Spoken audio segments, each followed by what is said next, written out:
Tonga eto amin'ny fotoana ny fanomezana indresika ary mijery ajaina amin'izao takariva izao anaranao indray ary ny fotoana ny fampahalalam-baovao eto amin'ny fahitalavitra matv kotolorana ny araba ianao izay mbola tafiaraka aminay tately andriany menjanary hatrany eto amin'ny fanolorana manasanao amitiavana anaraka hatramin'ny farany ny fotoana ny fampahalalam-baovao tontolo politika avy hatrany dia andrasan'ny maro hatreto ny famindram-pahefana eo amin'ny premier ministre teo aloha ny jeneraly Ravelonarivo Jean sy ny premier ministre vaovao mahafaly solona andrasana Olivier raha ny fantatra dia rahampitso no anatanterahana izay fifamindram-pahefana izay ka eny amin'ny lampany Mahazo Arivo no anatanterahana izany ankoatran'izay moa dia manana ny ambarany ihany koa ireo olon-tsotra manoloana indrindra ny fanindrena ny premier ministre vaovao Vola Ravoavy sy Tsiry Rakoto Arsan.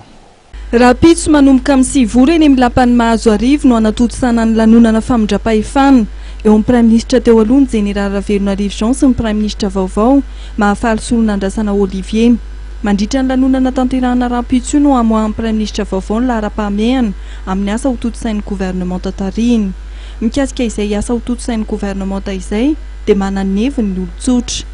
Amiko manokana aloha ihany raha mitondra tombotsoa le fanovana dia ilaina fa raha mbola ihany tsy ilaina le fanovana. Le olona fotsiny no misolo fa ny zava-bita tsisy. Ny fanatsarana hitako zao eo amin'ny sosialy zao aloha ny olona zao efa mijaly amin'ny vidim-piainana moa ny asa tsy misy any le olona lasa manao foana daholo. Vana ny 5 barato amberivo tsy misy voaniko eo ihany no tsy arakaraka le filazana ho an'ny olona le zavatra eo ihany no maikaika tsy misy rira izany. Raha ny ampy manokana zany hoe raha mba misy zavatra hoe tsira ity sy na mety ny fitantanany teo aloha tokony mila manova koa zany ny aty aoriana. Dia araka an'izay zao ohatra ny hoe resaka fitadiavana asa zao hoe mampizaly anay tanora misy zany momba zany hoe na hoe hiasa anao zany ara-bola vao tafiditra. Misy koa nefa anao na dia manao fandaniana misy tanteraka koa ny tanjona na dia hoe misy fandaniana. Arak'izany miandry ary manantena fanovana eo amin'ny fomba fitantanana amin'ny fomba fiasan'ny gouvernementa ny olon-tsotra anontaniana. Ho azy ireo dia tokony hifantoka kokoa amin'ny fanatsarana sosialim-bahoaka toy ny famorana ny asa, famahana sy fandriam-pahalemana ny asan'ny gouvernementa vaovao tarihan'Andriamatoa mahafaly solona andrasana Olivier. Izay ny amin'iny vaovao iny fa mbola mitohy hatrany ny fandraisana ny antota taratasin'ireo maniry ho mpikambana ao anatin'ny gouvernementa mahafaly solona andrasana Olivier. Vola Ravoavy sy Tsiry Rakoto Arsan hatrany no mitaritra ny vaovao atsika. Solom-bavambahoaka valo no efa nametraka ny antota taratasy. Ny telo amin'ireo solom-bavambahoaka maniry ho minisitra ho no mpikambana ao anatin'ny bromaritry ny anteny meram-pirenena. Anisan'izany Razafindravelo Hermanina, filoha-hevitry ny anteny meram-pirenena faritany Tomasina, Mahazoazy Fredy, filoha-hevitra misahana amin'ny faritany Natsiranana ary rapporteur général Liaoso Malman. Solom-bavambahoaka ny Mananjary, Katy, ny solom-bavambahoaka ny Betuky, Rabenirina Jean-Jacques, solom-bavambahoaka ny Sambava, Ravelo Arivonjy Behavana, solom-bavambahoaka ny Fandriny, Toto Marie Lydia ary solom-bavambahoaka ny Soalala, Hossein Abdallah no nametraka ny antota taratasy ahafahana miditra ao anatin'ny gouvernementa mahafaly Olivier. Ankoatra ny solom-bavambahoaka dia olona avy amin'ny sehatra samihafa toy ny mpandrarara toe-karena, miaramila ary teknisianina no maniry ho minisitra ary efa nanolotra ny antota taratasy tamin'ny premier ministre vaovao dia Andriamatoa mahafaly solona andrasana Olivier. Raha nanontaniana tamin'ny Anso Tarby ny toerany mapara mikasika amin'ny fananganana gouvernementa Andriamatoa Pierre Older laza mazava ity mpanao politika ity fa tsy hiditra ao anatin'ny gouvernementa mahafaly solona andrasana Olivier. Mizara roa kosa ny hevitry ny timiny mikasika ny fidirana na tsy ao anatin'ny gouvernementa vaovao. Raha momba ny firafitry ny gouvernementa mahafaly ihena ny isan'ny ministera ao anatin'ny gouvernementa vaovao isan'ny departementa tambatra. Ny premier ministre no manolotra sosikevitra amin'ny mpikambana ao anatin'ny gouvernementany. Ny filoham-pirenena kosa no tompon'ny teny farany ary mamoaka didim-panjakana manendry ny mpikambana ao anatin'ny gouvernementa vaovao. Fanendrena mpikambana ao anatin'ny gouvernementa izay andrasana ao anatin'ity herinandro ity.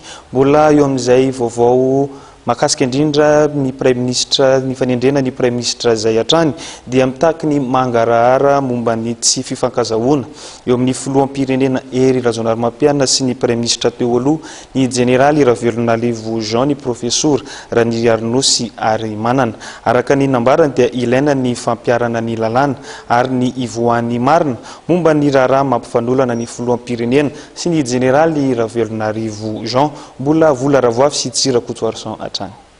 Mitaky ny ampiarana ny mangarahara mikasika ny tsy fifankahazoana eo amin'ny filoham-pirenena Hery Rajaonarimampianina sy ny Prime Ministre teo aloha ny Jeneraly Ravelonarivo Jean professeur Ranirarino sy Ary Manana. Ilaina hoy izy ny fampiarana ny lalàna ary ny ivoan'ny marina momba ny raharaha mampifanolana ny filoham-pirenena sy ny Jeneraly Ravelonarivo Jean. Na tiana na tsy tiana ny demokrasia dia mitaky foana n'le fangarahana ny transparence ka tokony atao fantatry ny malagasy mihitsy aloha hoe inona ny tsy fifankazahoana eo amin'ny filoham-pirenena sy ny Prime Ministre. Raha tenako manokana mpampianatra mpikaroka zay tokony anaraka antsaka sy andavany anaovana famakafakana zavatra misy dia mbola tsy nahita mihitsy aloha natany amin'ny lahatsoratra nataiza hoe inona marina moa zay zavatra zay fa ny zavatra fantatra aloha zany zao eto amin'ny firenena dia hoe misy ny filoham-pirenena manizingizina fa dia tsy manaonao foana izy zany hoe dia tena mitory ny Prime Ministre hoe manala baraka azy ka tokony misy acte ataon'ny président de la République zany hoe misy acte de dénigrement ohatra ataon'ny Premier Ministre ohatra zany koa ny Prime Ministre raha tena milaza tokoa hoe tsy nanao siniany ny taratasy fametrahany manao démission iny dia tokony ilaza ihany koa izy fa ny lalàna dia afaka manenjika ny filoham-pirenena manao usage de faux. Efa nilazan'izay koa maître Olala dia ataoko hoe ny mpahay lalàna rehetrarehetra dia tokony hifantoka amin'ny resaka lalàna. Tsy maintsy misy fampitoriana ndray amin'ireo anankiroa samy mitory fa tsy azo atao fotsiny amin'izao. Hatreto dia tsy misy ny fitoriana napetraka ny Jeneraly Ravelonarivo na ny avy amin'ny fiadidinan'ny Repoblika mikasika ny raharaha fametrahan'ny Prime Ministre Ravelonarivo Jean izay nitarika resabe nanomboka ny zoma lasa teo. Izay eo amin'ny pejy politika fa hivadika kosa eo amin'ny vaovaony sosialy. Iroso amin'ny fandrodanana an'ireo fanorenana tsy manara-dalàna fa indrindra ny fanorenana any amin'ireo tanim-panjakana eo anivon'ny commune Antananarivo renivohitra. Efa nisy ny fampilazana mialoha an'ireo manao izany. Jemima Daniel no mitatra ny vaovao eo amin'ny sariny mamy Rasoanefo. Tsy mivazivazy nefa koa tsy manao erisetra ny eo anivon'ny commune Antananarivo fa mampiatra ny lalàna. Io no nambaran'ny lefitra voalohany ny commune Antananarivo renivohitra mahakasika ny fanorenana tsy ara-dalàna eto an-drenivohitra. Irosy amin'ny fandrodanana ireo fanorenana tsy manara-dalàna ny commune indrindra fa ireo manorina trano na tamboho amin'ny tanim-panjakana. Ohatra amin'izany ny etsy amin'ny faritry ny université izay fefen'olon-tsotra. Misy natao direction juridique ato dia mametraka an'ireny miaraka amin'ny tribunaly lalàna raha teo mi-autorisé ny commune urbaine Antananarivo androdana ataoko hoe adalàna ihany le manao fanainy iny manangana zavatra tsy misy autorisation satria fantatra fa oravanaka ny ketreketreka nefa avy eo indrindra moa hoe eny amin'ny tanim-panjakana izy eny amin'ny tany eny akato sy nkarazany vao mainka loza satria ny fanjakana ihany no mangataka hoe tonga dia raha ny commune amin'izay fotoan'izay zany tena manaja ny fananan'ny olona. Misy koa olona olon-tsotra mangataka hoe eto amin'ny tany fitetolona hoe tsy no manangana dia tonga dia raha vao hitan'ny commune hoe titre borné le tany misy olon-kafa tonga eo dia mazava azy makany andraiky ny commune. Miroso hatrany amin'ny fanadiovana ny eo anivon'ny commune tsy eo amin'ny fanadiovana ny varotra ihany fa eo ihany koa ny fanotorana tany fanorenana tsy ara-dalàna. Mahakasika ity farany dia saika ahitana izany avokoa manerana ny boribory tany eny eto Antananarivo ka eo am-pikarakarana fitaovana ahafahana mitsirika izany ny eo anivon'ny commune. Ny faritra enina misy daholo ny fanorenana tsy ara-dalàna misy daholo ny faritra enina. Ngeza be mihitsy le izy mivelatra be le izy fa eo am-pikarakarana fitaovana rehetrarehetra ny commune urbaine Antananarivo mba ahafahana mitsirika ireo fanorenana tsy ara-dalàna ireo. Mila mangataka fahazon-darana eny am-boribory tany misy azy avokoa. Araka izany ireo rehetra te hanangana trano, hanao tamboho, fanovonana ary ny fanamboarana na ny réparation. Mbola amin'izay vaovao sosialy izay hatrany dia nisy fahasimbana sahady ny ampahin-dalana amin'ny refy 500 metatra mampifandraina Ambomberary sy Ambohida ao anatin'ny boriboritany fahadimy roa taona monja tao aorian'ny fanamboarana moa izany dia efa nahitana fahasimbana sady ity lalana ity. Ny tsy fisian'ny fikojakojana ny lalana avy amin'ny commune sy ny vahoaka ifotony no mahatonga izany hoy ny solomavavahoaka ny Madagasikara Naivo Raoldinina. Izy izay niantoka manontolo ny asa fanamboarana nanomboka tamin'ity androany ity. Zavatra roa zany tiako mareny, tiako milaza fa ny solombavam-bahoaka na ny député dia tsy mpanao lalana koa fa mpanao lalàna. Ary efa maro nefa ny lalana nataony hoe taty amin'ny tany fadimy satria le tokony mpanao lalana commune urbaine Antananarivo sy fanjakana dia tsy manao lalana ho ateny elakelan-trano, tsy manao lalana ho amin'ny malagasy fa lalana ho an'ny vazaha be no ataony makeny vato andanina miliara ka izay ny antony ilazako anakoho toko anakoho zao ny laty manao an'izao tsy amin'ny mamaparatezy voalohany miantso amin'ny commune urbaine Antananarivo mba jereo ny lalana teny elakelan-trano aty miantso koa ny fitondram-panjakana tsy mandamy fanaovan-dalana ho an'ny fivorimben'ny francophonie zay fa mba jereo koa tsy mandany miliara ohatr'ireny anaovana amin'ny fa zay lazainareo ty mba oke manao populisme resaka politika nefa nareo tsisy manao. Mbola hijanona amin'izay vaovao sosialy izay antsika ao anatin'ity fanadidina manaraka ity. Tsy tany mpanjakana fa an'olon-tsotra ny apahan'ny toeran'ireo mpivarotra asa tanana ao amin'ny Pochara Sorano araka ny nambaran'ny tompon'ny tany ny farany herinandro teo. Ny andindiny makasika azy indrindra no entina amintsika manaraka. Ny fanana tany dia tsisy avotry ny situation juridika manam-porofo ny fanana tany fa tsy ny olona rehetra zay ty hipetraka rehetra nanetra dia norona trano dia zay fa 20 taona ny teo 20 taona ninao nefa tsy manana taratasy ianao tanin'olona manokana fa tsy an'ny fanjakana ny ampahatany itoerana ireo mpivarotra vokatry ny asa tanana amin'ny Pochara Sorano araka ny fanamariana nety ny tompon'ny tany ny farany herinandro teo. Nolavan'ny tompon'ny tany ny fanambarana nataony ny fikambana ny mpivarotra atoerana izay nanamafy fa any fanjakana ny tany ary mahatonga azy ireo tsy anaky ala ao amin'izany toerana izany. Tsy mauvaise foi izy dia ahoana nanaganana ny association dia le association zany mijoro eo dia efa fantatro fa zavatra tsy ara-dalàna ny antonao dia mbola sisihinao foana vao atao le zavatra zay le izy fa zay tsy hiditra hoe misy resaka politika io na inona tsy miditra an'izany zahay fa teknika moany anay raha resaka araka ny lalàna dia araka ny lalàna mitonana azy zay le izy.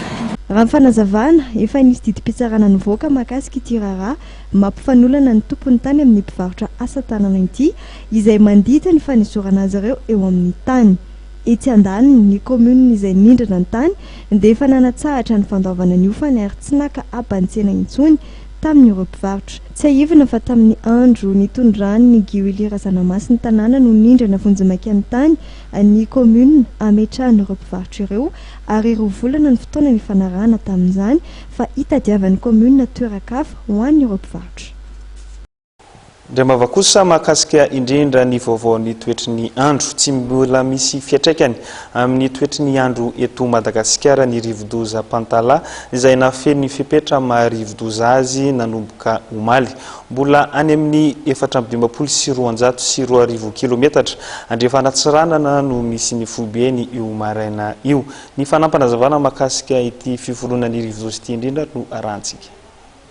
Na feno ny fepetra maharivodoza azy ny andian-drahona efa naray maso hatramin'ny farany herinandro teo ao andrefa ny Vohemara.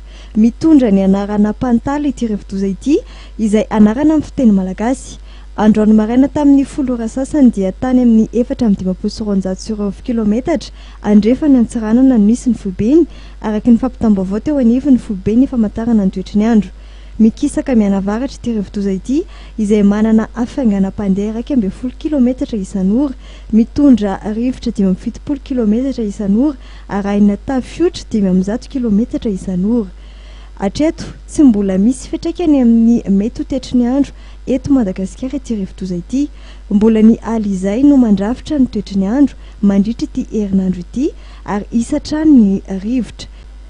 isy orana manify kosa any amin'iny ilany atsinana nosy iny. Ho an'ireo mpanjono amin'iny tapany atsimo nosy iny kosa dia hitanina tsy andrika satria dia tafiakatra maherin'ny 3 metatra ny avy ny ranomasina. Izay ny amin'iny vaovao iny fa ireo vaovao tapatapany kosa no entin'ny namana Luka Rawely Arseno amintsika ao anatin'ireto sary manaraka ireto. Mitandrema isika rehetra izay mampiasa sy mijanona amin'iny lalana marema sahiny fa misy olona manatona anao tampoka ka mampiseho baditra mitonona ho tompona andraikitra eto an-toerana ka mitako vola hatrany amin'ny 5,000 sy 5,000 ariary. Tsy fantatra ny antony mahatonga io lehilahy io manao izany sy ny naniraka azy na mety ho asa fisolokiana fotsiny tsotro zao fa izay ny fantatra araka ny fitarainana voaray.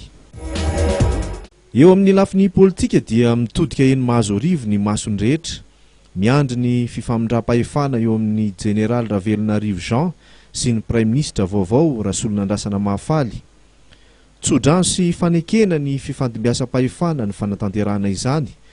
Andrasana ihany koa ny firafitry ny gouvernemanta vaovao. Betsaka ny fifampiresahana etseroa ny fanomezana CV sy ny sisa. Mandeha ny resaka fa mety hitazona ny mepaty sy ny asa vavety Andriamatoa Rakoto Vaorivo. Ny hafa indray miteny fa mety hitazona ny ministeran'ny fitantanam-bola ny lehilahy. Ity ilay tonga amin'ny fitenenana hoe eo sika mahita azy. Mpampianatra Frama miisa 30 indray no mitokona amin'izao fotoana izao ao amin'ny distrika Antsirabe faharoa ao. Ny tsy fandoavana ny vakasion tamin'ny taona 2014 sy ny tambo-karama 2014 izay niraisin'izy ireo isaky ny 2 volana no antony fitokonana ankehitriny. Efa manakaiky anefa ny famaranana ny 3 volana faharoa izay tena ivy no fampianarana eto amintsika ka fantiantoko indray ny an'ny ankizy mpianatra madinika. Niaraka ny rohatra ny tompona raiky mpanjakana atao Mahajanga mba hanakana ny fitokonana kasainy nataon'ireo mpitatitra androany 12 aprily 2014. Efa omaly tamin'ny fitoralatsaka fahefany vao hita ny manomaritra iraisana mba ilamina ny fiainam-bahoaka. Mariana fa vokatry ny fitakiana aba sietra izay niakatra hatrany amin'ny 500 isan-jato nataon'ny commune Ambonivohitra Mahajanga no antony fitokonana izay kasaina natao indroa miantaona fa tsy tanteraka hatramin'izao. Kininy izany fa lasa loza manambana fotsiny ilay fitakiana. Nahazo zandary mpianadrara 7 ny eo amin'ny faritra Melaky amin'izao fotoana izao satria dia tonga ny mainty rano ireo zandary vao nivoaka avy eo amin'ny sekoly ambony ny zandary Marim-pirenena Ambositra. Araka ny nambara dia anatevina ny asa amin'ny fandriampahalemana ny tany no ilana azy ireo izay fantatsika fa marefy ihany ny faritra iny eo amin'izay resaka izay anjakany ny asan-dahalo. Tsaivina fa avy any ihany koa no nipoirany dinany foara. Pejim-baovao hafa tanteraka kosa indray dia ho tanterahina amin'ny 27 ka hatramin'ny 12 ny volana aprily 2014 izao etsy amin'ny esplanade Antaninarenina ny tsenam-boky andiany 12 entina anamariana ny fankalazana ny andro iraisam-pirenena momba ny boky sy ny zony mpamorona no entina azahoan'ny rehetra fahalalana. Tsy memerada mielona eo amin'ny sary Mamy Rasoanefa. Atreto dia mbola 700 ireo toerana azo amakiam-boky eto Madagasikara ary dia saika andrenivohitra sy toerana misy jiro avokoa izany. Tsakana iray tsy ahafahan'ireo mponina misitraka ny famakiam-boky ihany koa ny alafo ny sandany mandefa boky any amin'ireo faritany.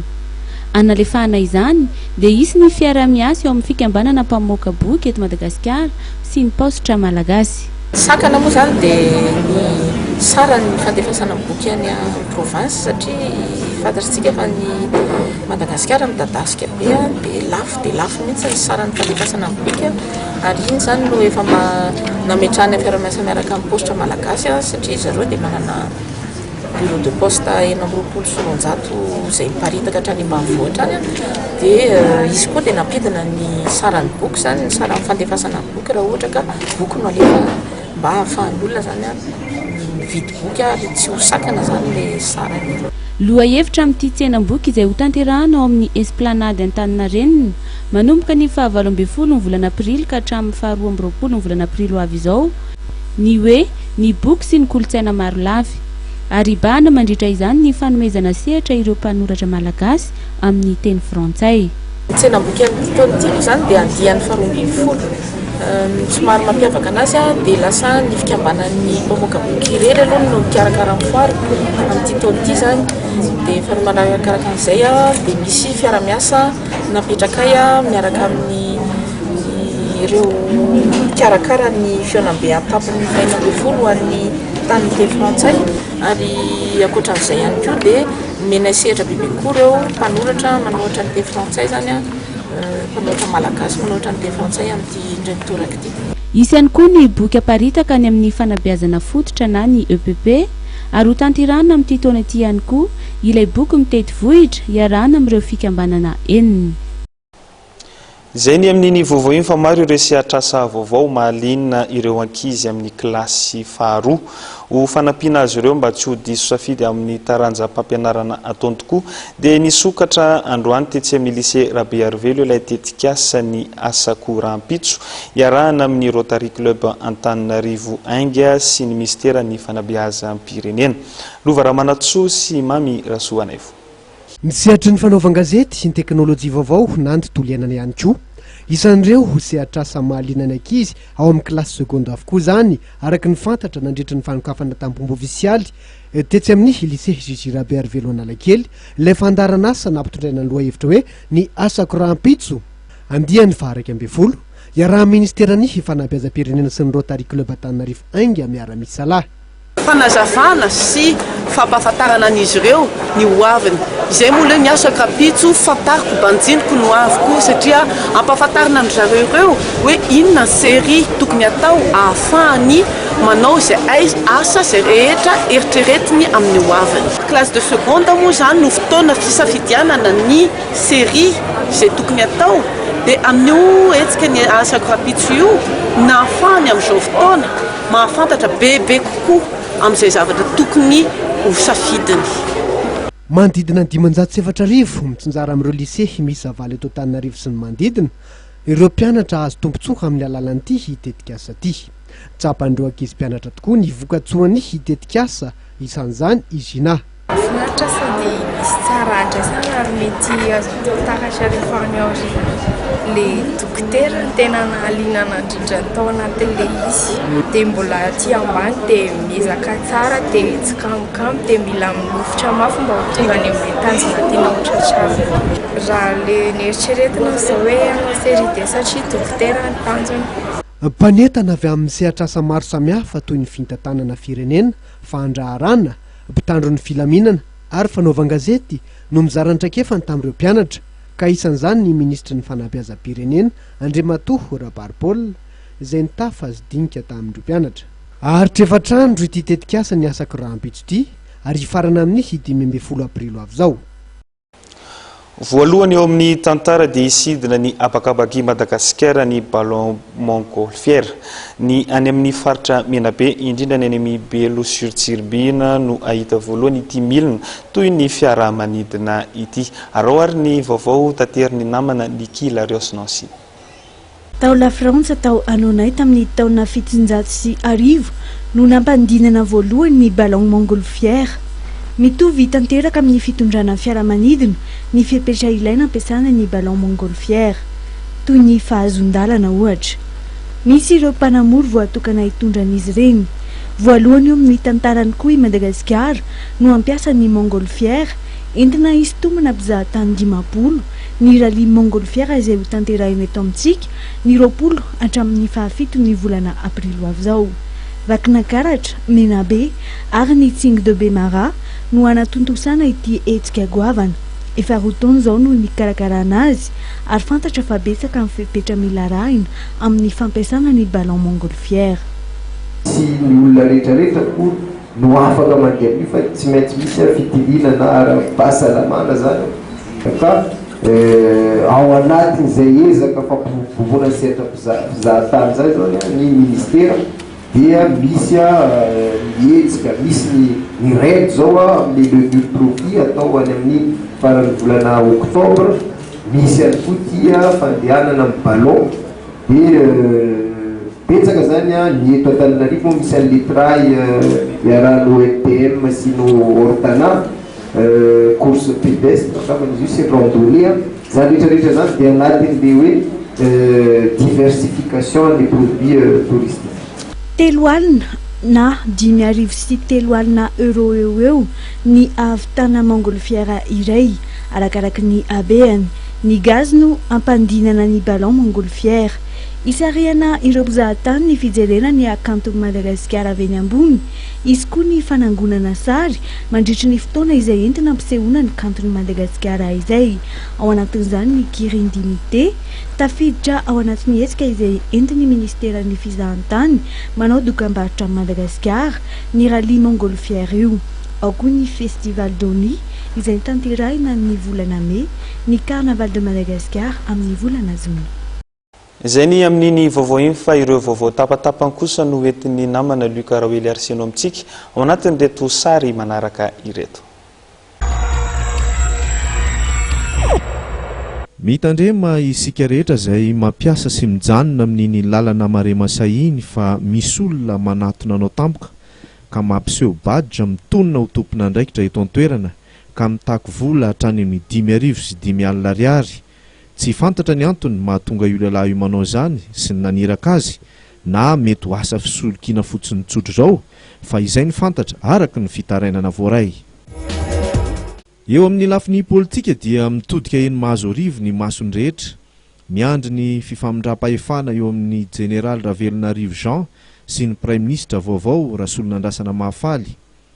Tsodrano sy fanekena ny fifandimbiasam-pahefana ny fanatanterahana izany. Andrasana ihany koa ny firafitry ny gouvernemanta vaovao.